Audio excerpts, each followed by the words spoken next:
Human right.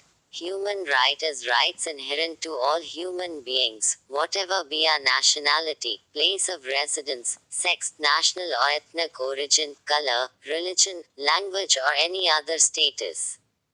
Every man in the world has the right to get food, clothing, shelter, education, and medical service. All these are called basic human rights. A large number of people in our country are deprived of basic human rights.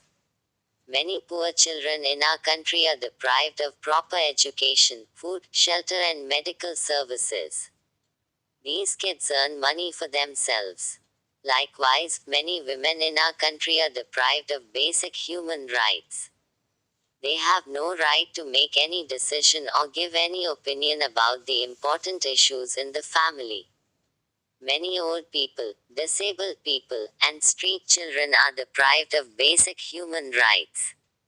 This condition should be changed, otherwise many occurrences will be increased in our society. People should be conscious of their rights. If they know about their rights, they can protect them properly. Every citizen has some responsibility for his country. If they are conscious about their right, they will be responsible citizens for the country. Thus people can contribute to the development of the country. Collected.